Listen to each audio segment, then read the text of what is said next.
and the election in November. Alrighty, awesome, thank you so much, wonderful. Same rules as before, please hold your each candidate to start with a 3-minute opening statement. We'll have questions where each candidate can respond for 2 minutes and a 3-minute closing statement. And we will go alphabetically again first. So this is for position 2 for the 24th district. Tharinger, Jim McIntire. I think all the same rules as applied, but the question asked be first up at the microphone. So with you, Mr. McIntire. Well, good evening, everybody, and thank you, League and AAUW, for throwing this event. It's always good to be in front of you and see how well I can dance to your questions. I learned time I have a discussion like this, not only my opponent, but with you, the citizens of the 24th. Let me give you just a brief background sketch. I was a 28-year Coast Guard officer, retired as a captain, commanded 3.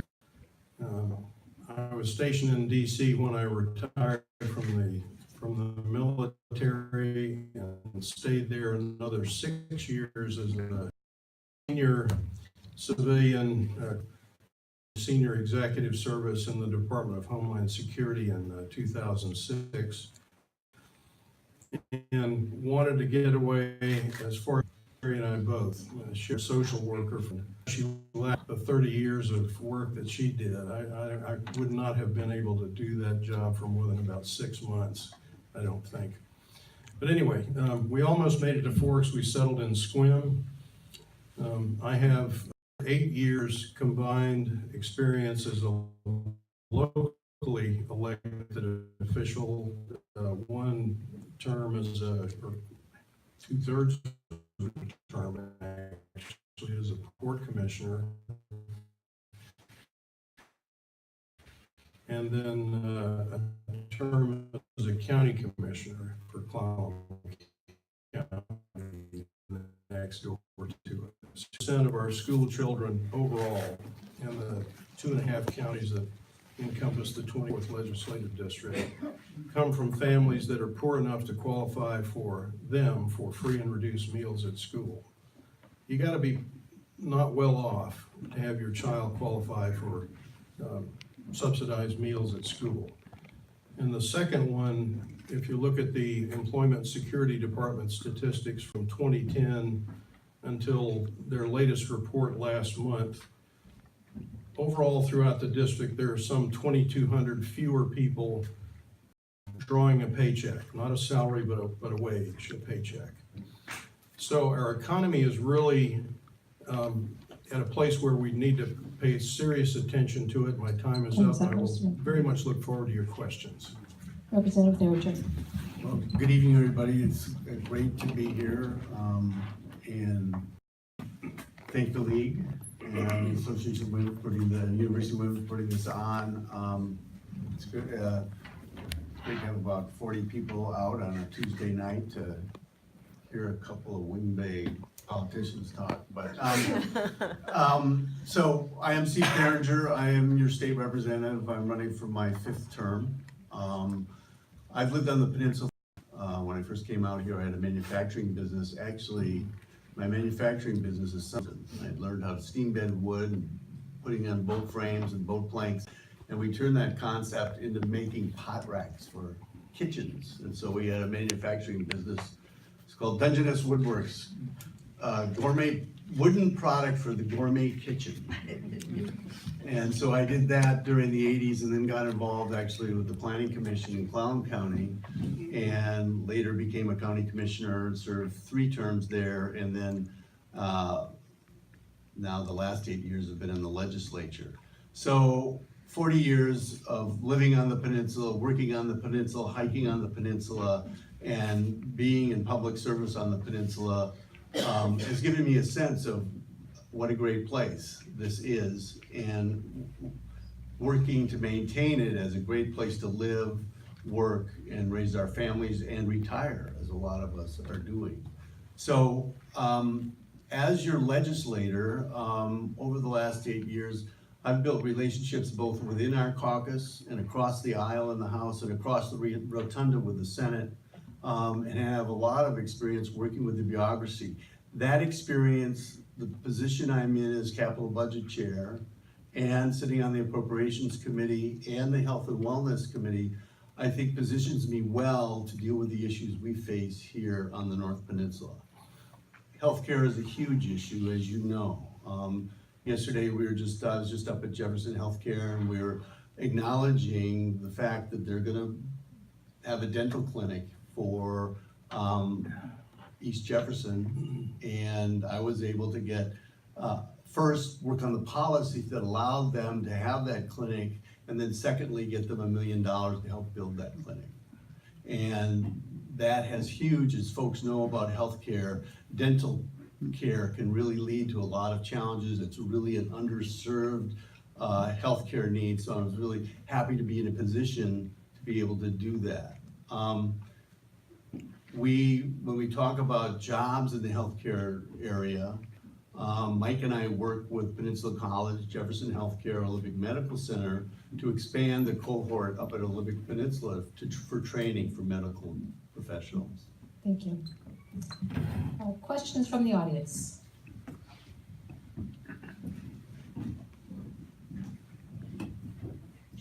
And you'll be up first, Representative Chatham. Excuse me, Tharinger. My name is Linda Brewster. Apologies to the audience who's heard this question before. I'm with Jefferson County Move to Amend and had the good fortune to be the chair of Initiative 735 during its successful campaign. Initiative 735 was passed by Washington voters in 2016 in every congressional district. It calls on Congress and the Washington legislature to pass a constitutional amendment to establish that constitutional rights apply to natural persons only and not to artificial entities like corporations or unions, and that campaign contributions are not speech and must be regulated. It would reverse Supreme Court decisions like Citizens United and reduce the growing power of corporations over the rights of people. My question, do you pledge to support this constitutional amendment? If elected to represent us in the legislature, will you vote to pass a memorial resolution for this amendment? Yes, I have signed that petition several times. I voted for the memorial legislation in the House, and I think it's curious when you hear all the discussion about activist courts, and usually it's a conservative, strict constitutionalists that say, well, those liberal judges are way too activist. But this is an example of activism in the other way. I mean, as a lot of folks probably know, corporations were formed to basically protect shareholders and the officers from liability. So they're a construct of the law. They aren't persons. And so to extend that to making it citizenship and giving them basically, I think under the guise of the First Amendment, the right to unlimited expenditures in our political process is to me an example of a very conservative activist court. And I think it should be, we should amend it, and we should do what we can to limit that. Mr. McIntire. When I looked at the questionnaire that came out, it's been admittedly a couple of months ago, and I can't remember the exact language, but I believe one of my questions back to the individual that forwarded it to me was, what is the definition of a corporation? Because when you seek to amend a constitution, either state or federal, you really need to understand what the purpose of the amendment is and what it will do. Because you don't want to leave it too loose and have the courts interpret it in ways that weren't originally envisioned for the amendment itself. So the definition of corporation, I think, needs some tightening. I could warm to the idea if it said something along the lines that only natural persons, if it actually said that, if the words were actually there in the memorial, I think I could warm to that idea.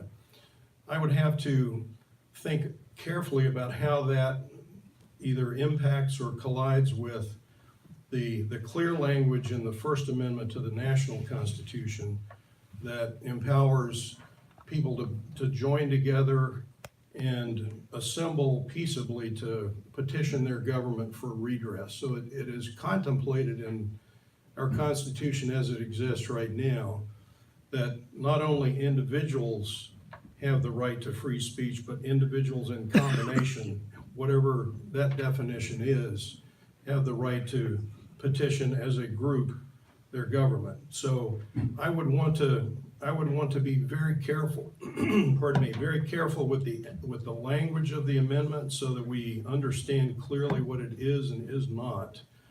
But, you know, the basic idea to get large quantities of money out of politics, I am in great sympathy with. Thank you. Yes, sir. Our Representative Tharinger, we have a substance abuse problem in Jefferson County. Our rate for sophomores is 75% above the state level. We have somebody running for county commissioner that posted a video about him smoking a bong and while he was on the Philistine School District. Also, he has come out against the Washington State Board not having edibles that look like candy for kids.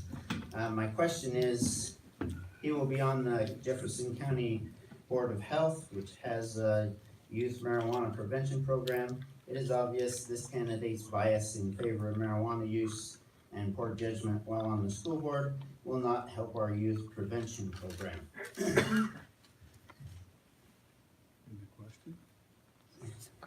You and our county commissioners have endorsed this candidate, and so obviously I would like to know if there's any state programs for alcohol and drug abuse that we can connect with that would curb this issue. Okay, thank you for your question. Actually, Mr. McIntire, you go first on this question. Sure. Well, it's richly ironic that in all the years I spent at sea, a little over 10, mostly in the Caribbean chasing smugglers from South America that were trying to import marijuana and cocaine and various other illicit substances into the country, that I find myself in a state that has legalized marijuana. So that's an interesting turn of events. As always, when we seek to provide the maximum amount of freedom for people, those freedoms can be abused. I don't know if any one of us could sign up for the overuse of any substance, alcohol, which is legal, marijuana, which is legal, cocaine, which is not, methamphetamines, which is not, that kind of thing. Any of that really has a deleterious effect on your psychological health and your physical health. So what we need to do is make sure that while we're maximizing our freedom as individuals, that we try, like we do with smoking, to educate the people with regard to what it is that they're doing to themselves. You know, what risks they run.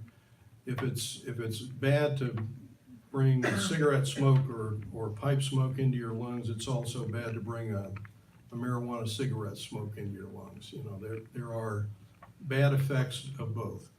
So what we need to do, I think, is take the revenue from that now legal industry and do the best job that we can to educate our school kids that this really is not a good idea. Legalization of this substance doesn't necessarily give us license to abuse it. Representative Tharinger. Yeah, so it is legal. Marijuana is legal, and more states are making it illegal. Canada, of course, is doing that, I think, as we speak. You know, when I was in the legislature when the initiative passed, and we had to fit the legislation into some sort of law. And it was very interesting to, I was on the finance committee, so we got to hear about the tax piece. I was on the healthcare committee, so we got to hear about the health piece, and I was on the appropriation committee, so I got to hear it, 3 different times. But there was a lot of interesting things that came out that I did not know about, and that was actually the health aspects to the cannabinoids. I mean, there was a Marine that came in and said that he was taking his son, because of epileptic fits, to the hospital a couple times a week. And he tried everything until someone said, you should try cannabinoids, you should try marijuana. He tried it. He did not have to take his son into the hospital for 6 months. And as they used more, in fact, his in-laws helped him put up a grow in his garage. So the revenue that comes from the marijuana sales, to get your specific question, about 20% of that goes to treatment, to the Department of Health, in developing treatment strategies, just like any, as my opponent says, just like with any drug that can be abused. So, and another, I think 5 or 6% of it goes to the 2 universities to do more research, both on the medical benefits of marijuana and cannabinoids, but also on the treatment aspects of it. So that the advantage of legalizing it takes it out from under, the shadows and gives us an opportunity to deal with it as a substance. It's not gonna go away, it's part of the society, and so I think there are some advantages to the dollars that we're gaining to invest. Audience questions? Jen? Hello, again, Jennifer James Wilson from the Port Townsend School Board. I would be interested in how both of you see the so-called McCleary fixes for school funding. I'm sure you're both aware, having crossed your district, that each of the school districts within your legislative district are impacted a little bit differently from one another. And I'm interested to hear what you have heard are some of the impacts and some of the disadvantages of having gotten these fixes. Right, so the McCleary decision was about the inequality between the 295 districts across the state. The inequality was being driven by real disparity in levies. I think the Everett, for example, 55% of its budget was coming from its levies. You take Squim, for example, I think it was about 6. And so there's this huge disparity, and the legislature defined what basic education was, and our paramount duty was to fund basic education, and we needed to do it equitably across the state. So that's what we did over a 4-year period, and the court agreed with us. The challenge is there's still a lot of disparity in funding, because what we did, and the discussion started, and the reason we were in session till July last year, or 2 years ago, was because the Republican Senate wanted to do a $2.85 property tax increase per thousand. Talk about a regressive tax. And we said, we're just not accepting that. And we've got it down to 50 cents last year, and it was gonna be another 30 cents this year, so a total of 82. Well, when we got control of the Senate, we said no, and we eliminated that 30 cents. But, so that handled the property tax part, but we still have this challenge of what happens when these levies, no longer are revenue for the school district. And in this district, it's all over the map. Squim, because it wasn't dependent on a lot of levies, is okay. Port Angeles is gonna have a huge challenge. Here, I don't think Chimacum's is as much trouble, but Port Townsend is. So I think we're gonna have to come back and look at some ways to provide more local dollars, or a way to meet some of these needs that aren't being met by, we actually put $8 billion into education over the last 4 years. And we answered the court's question, but I think we still need some issues we have to address. Mr. McIntire? Yeah, I've said many times that, with this significant of a policy change at the state level, and my opponent's correct that, the imbalance was between property poor school districts and property-rich school districts and the relative difference between the dollars, the absolute dollars and local levies. And so that has been more equalized. So McCleary has not yet fully played out because next year is when the lid is lowered on local levies. So we really haven't seen yet the full effect of what has been put in place in McCleary. So for that reason, I think we need to just let it sit for a while. There always are adjustments, fine-tuning things that you can do and probably should do with that significant and profound a policy change. But we've got to get used to this before we really know what wasn't addressed, what was broken and what was not fully addressed in the legislation that now has got us out from under the Supreme Court order. So the challenge for local school boards, since salaries are negotiated locally, the salaries are paid for out of the legislative budget, but they're set locally by local board decisions.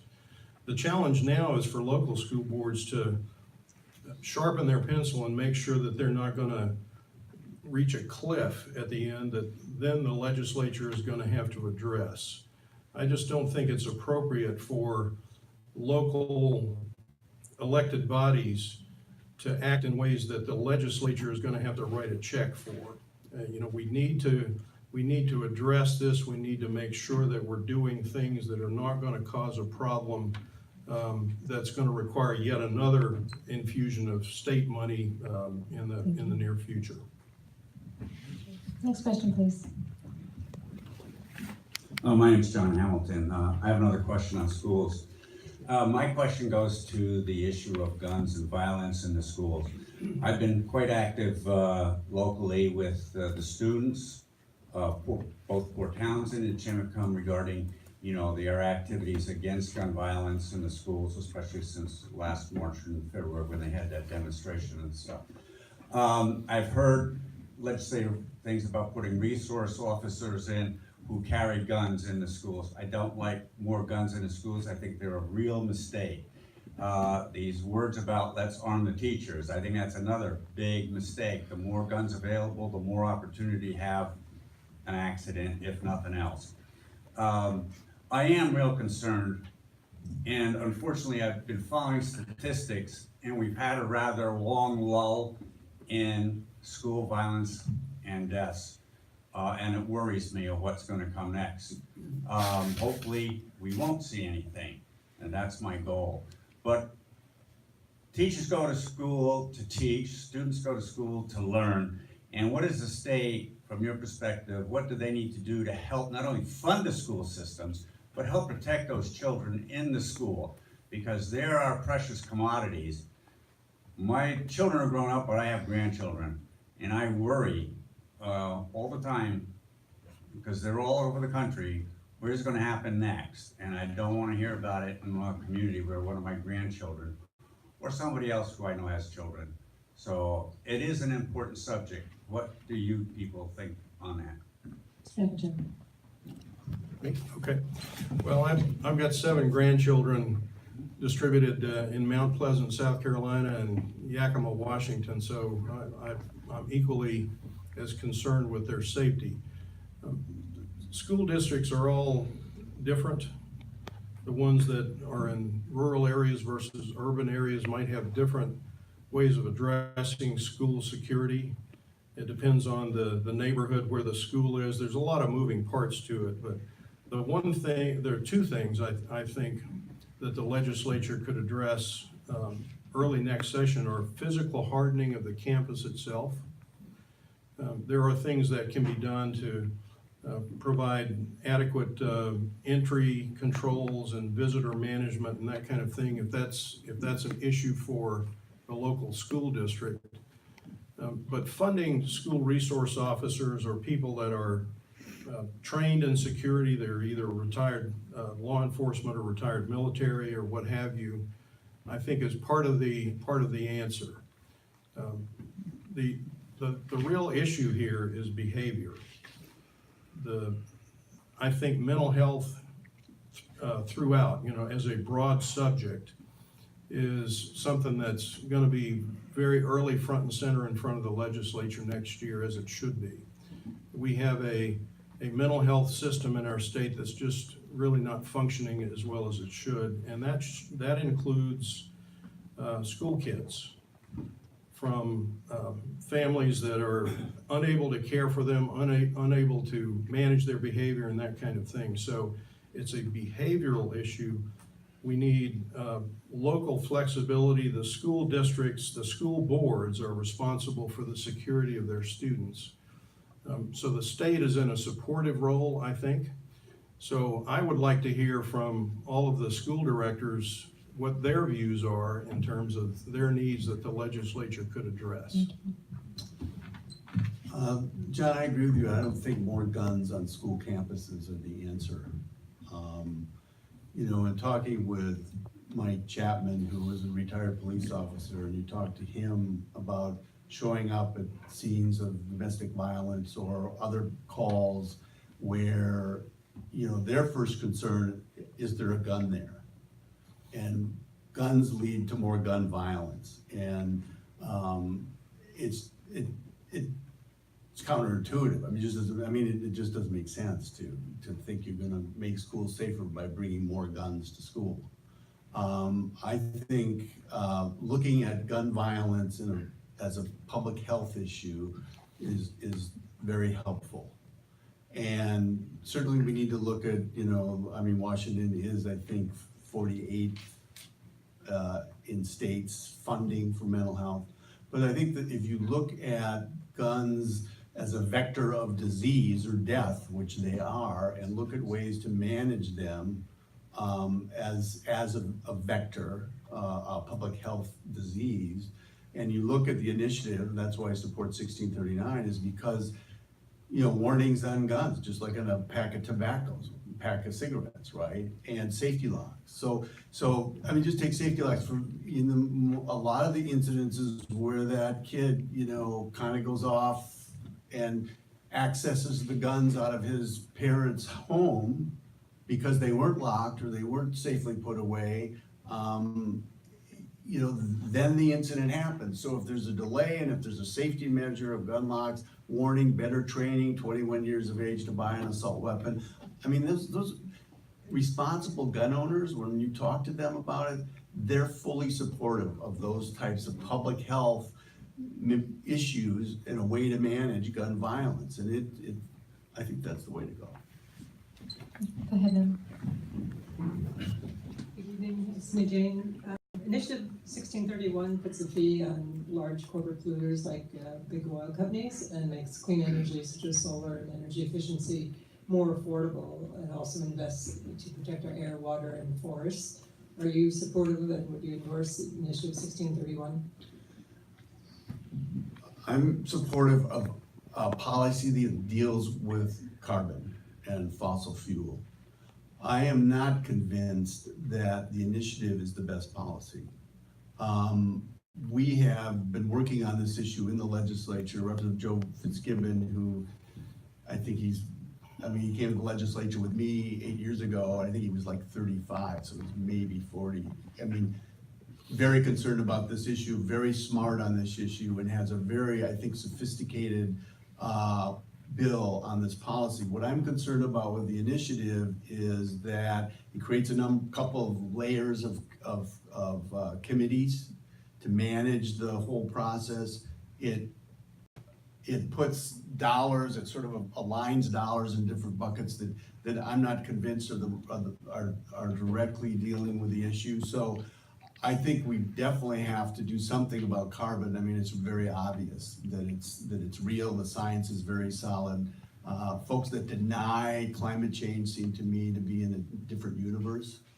And as Representative Chapman mentioned, this idea of being fossil free in this state by 2045 is a goal, just like, John Kennedy set the goal, we're gonna go to the moon. He didn't have a clue how that was gonna happen, but he set that goal. And if you think about the technology that we generate and the creativity of our economy and our entrepreneurs and our technology, it would seem to me that we can come up with solutions that can manage some of the challenges for us on the 24th as far as transportation. So you start looking at renewable natural gas, you start looking at, electrification, more charging stations, and develop that, the battery storage, and those sorts of things. I mean, the technology is there, it needs to be refined more. So I think that, I'm not convinced that the initiative really does that, as well as I think the legislation that we're working on in the legislature. No question we have to deal with the problem, though. Mr. McIntire. Well, I am not in favor of a tax that's masquerading as a fee.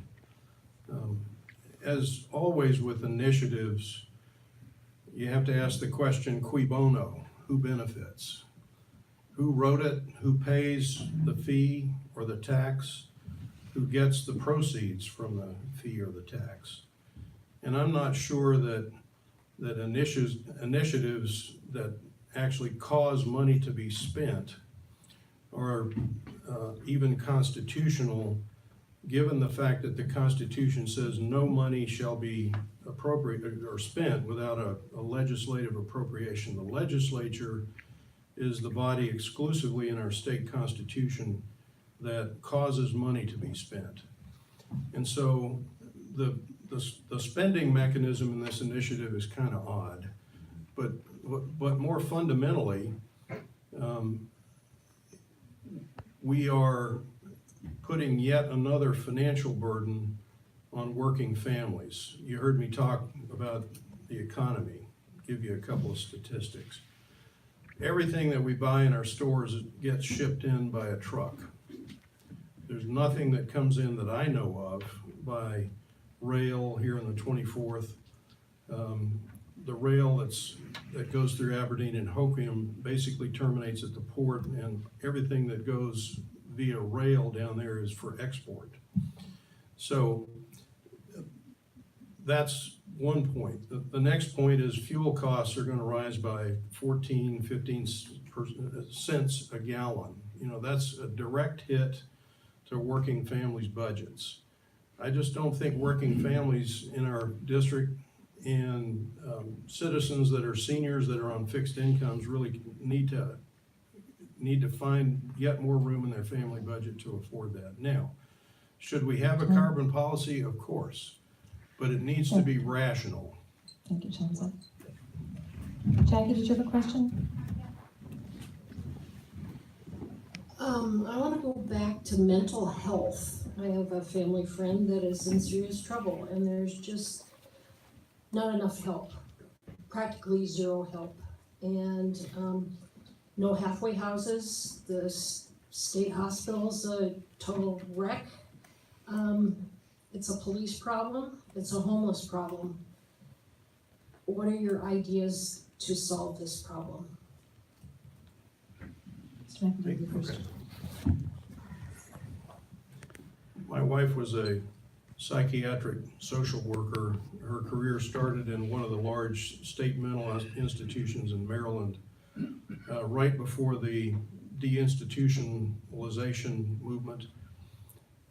The theory was that as people were removed from those institutions, the money would follow them to the community where they eventually wound up, and they would be cared for, attended to, all that kind of thing in the community. Well, the money didn't follow. And so we are where we are today, essentially because of a massive policy failure, I believe. So the governor has spoken of more of a distributed mental health system or network, smaller inpatient facilities situated regionally and that kind of thing. I think that's an idea that's worthy of a hard look. Certainly more funding, I think, is necessary because, as I said, the money went to other purposes back in the day. And so we find ourselves where we are. Substance abuse, mental health issues, homelessness, joblessness are all wrapped up together in many different situations, circumstances, and that kind of thing. So it's a problem with a lot of moving parts. There's no simple answer to any of that. We've got to attack it in a very comprehensive way that that house unable to care for themselves or hold a job, and provide treatment to them so they can get off whatever substance they're afflicted with. And if they have an underlying mental health issue, that we can address that. There's no perfect answer, there's no perfect solution, but we gotta do better by far than what we're doing today. As I mentioned earlier, we are, I think, 48 out of 50 states on mental health expenditures. We have a lawsuit with Western State Hospital that's costing us about $2 million a month. And we have challenges with our rural RHCs, which are places where we're putting folks that in need involuntary holds. It is a huge challenge. I think this session in the legislature, it will replace McCleary and school funding as our number one issue. As a capital budget chair and sitting on the healthcare committee and on the appropriations committee, I'm in a position to sort of weave these things together. And for the first time as capital budget chair, I have gone to people and they say, well, capital budget chair, when I go to the people that are making healthcare policy, we've never had a capital budget chair come to us and say, what are the investments we need to make in communities to help with our mental health challenges or our behavioral health challenges. So that's what we need to do, is we need to look how we're going to provide the operating funding, the workforce development, and then the places where we invest to build these community hospitals or community facilities. Last Monday I met with the Olympic Medical Center and their staff, and the chief of police from Port Angeles was there, and they have a social worker now that they've hired that goes around with them on their patrols. And yet their challenge is when they're trying to get upstream so the folks don't end up in jail or end up in the ER room, but they need a transitional facility, a place to put somebody for 72 hours. We do not have that on the peninsula. So I think and then yesterday, as I mentioned, I was at Jefferson Healthcare talking to Mike Glenn about that. So I think we will see something like that. Mr. McIntire. Oh, I'm sorry, you did. Sorry, thank you. We have time for one more question. Certainly there's one more question. We haven't exhausted you yet, I don't think. If we don't have one from the audience, I have one, so.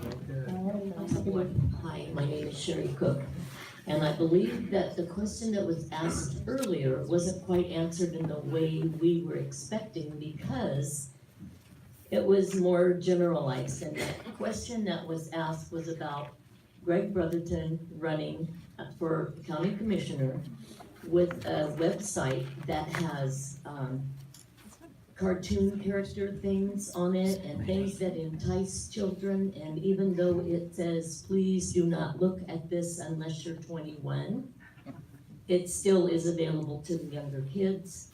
There are studies that show that when you are a teenager, there can be things like testicular cancer in boys, stillborn births in girls.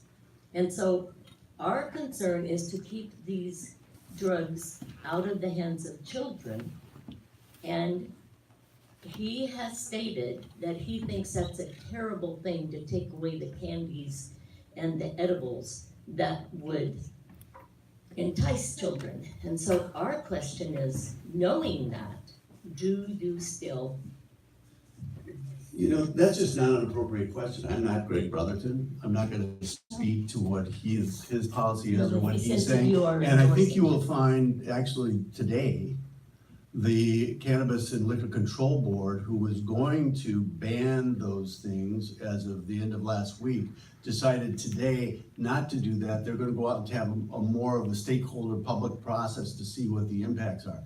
So as far as the issue around those products, I think that's where that will be decided. it's not appropriate, nor am I going to, speak to Mr. Brother, I'm not gonna speak for Mr. Brotherton or for, So, but do quite you frankly, I think endorse that's an inappropriate question. I don't think it is. It involves our children, and I think we have every right to ask that. If you could frame it in the way that addresses what solutions these candidates might bring to the drug issue in the state legislature. Okay, and I don't even have a problem with the drug issue. I just have a problem with the kids being enticed by it, and I just wanna know if you endorse somebody that has that on their website. I think Mr. Tharinger has answered your question. Any other last question?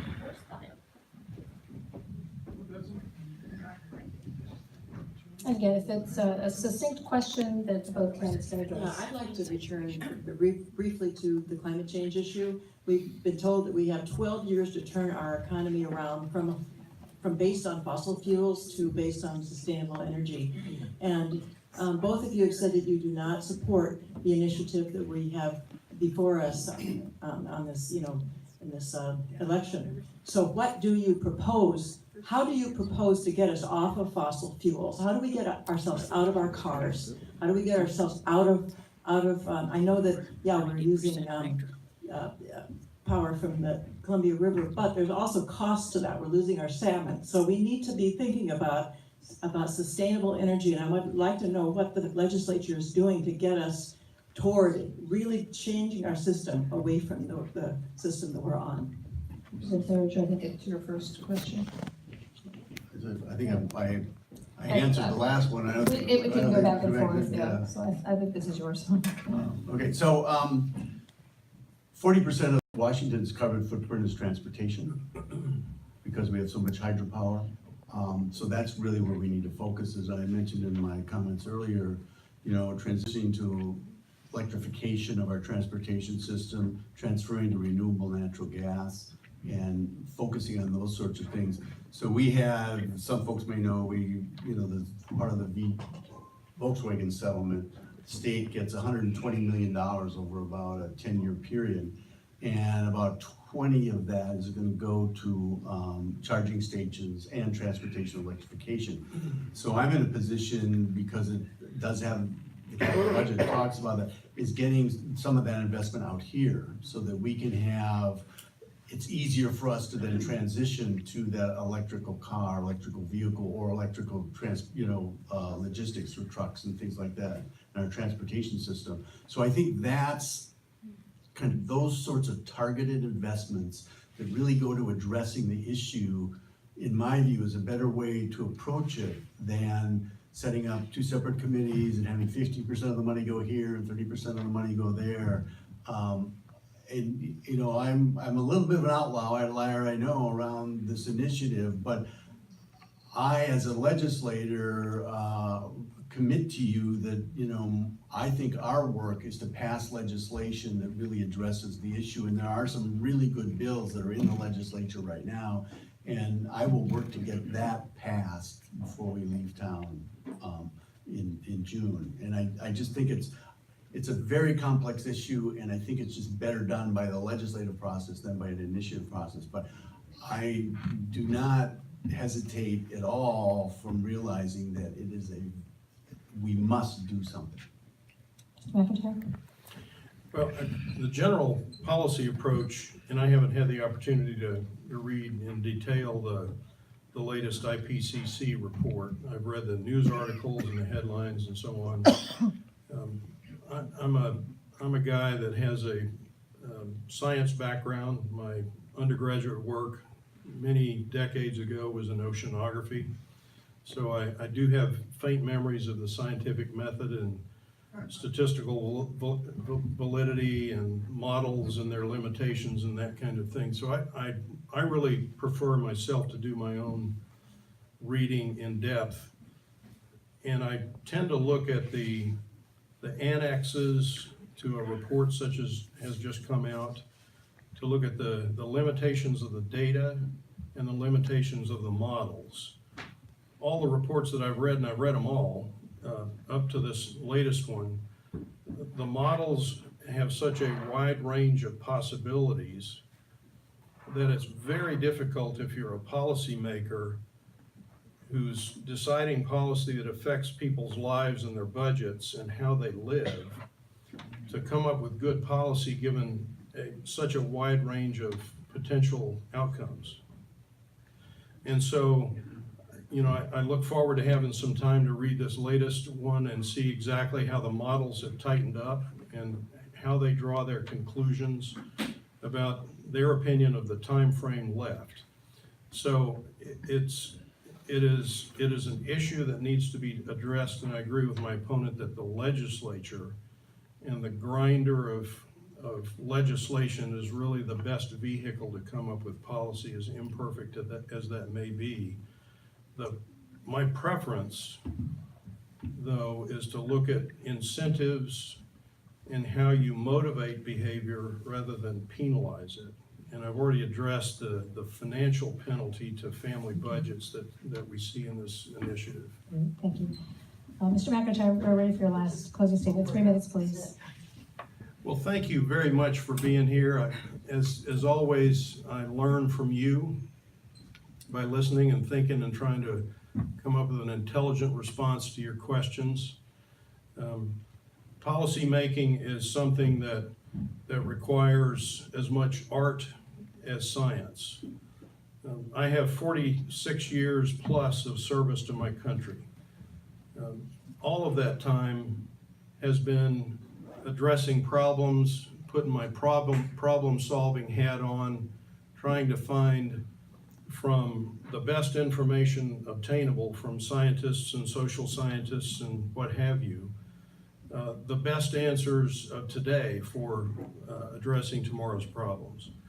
And so I offer that as my qualification, and to provide some confidence for you if you should vote for me, which I ask for, that I would be willing to listen and work across the aisle and within the caucus that I intend to join should I be elected, to come up with the best answers and the best solutions that benefit the citizens of the 24th District. As they say where I'm from in Georgia, you got to dance with the ones that brung you. And so the people that I tend to rely on most are not only in this room, but all throughout the rest of the 24th Legislative District. You know, I have some experience at the local level, as you've heard. And so when you're dealing with ground level problems, those solutions are not ideological. Of course, you bring your worldview into the room with you when you're debating and discussing policy and that sort of thing. But the idea is to, through those discussions, come up with an honorable compromise that really gets to the issue and does the least harm possible. And so that's the approach that I would bring. And I thank you again for your kind attention and for being here, showing up tonight. And I ask for your vote. Thank you. Mr. Tharinger. Yeah, thank you. Gary, I think I've seen you basically every forum and that you're there doing the sound, so thank you. Dennis, thanks for the video, and thanks to the league and the university. Being timer is, I don't think I do it. I don't think I could concentrate on being That's timer. the hardest job in the world. So, it's been an honor to be your state legislator for the last 8 years, to work with you and solve the problems and the challenges we face here on the peninsula, whether it's healthcare, education, investment in our transportation system, investment in our libraries and our clinics and you know, our trails and our parks and our ports. And in the 8 years I've been in the legislature, I've positioned myself with the committees I'm on, chair of the capital budget, appropriations committee, healthcare, to continue working with you on these problems. So the peninsula continues to be a great place to live, a great place to retire, a great place to recreate, a great place to raise our families, to entertain our grandchildren, and to do the things we love to do here. But it takes experience, it takes having been on the peninsula 40 years, having been in the legislature for 8 years, having been a commissioner for 3 years, to get a sense of how the system worked and how we can work together to move forward. So I ask for your vote. I think the ballots will be showing up in your mailbox at the end of this week. And working together, we continue to make this place a great place to live. So thank you. Representative Tharinger, Mr. McIntire, thank you so very much. Thank you to the League of Women Voters, American Association of University Women,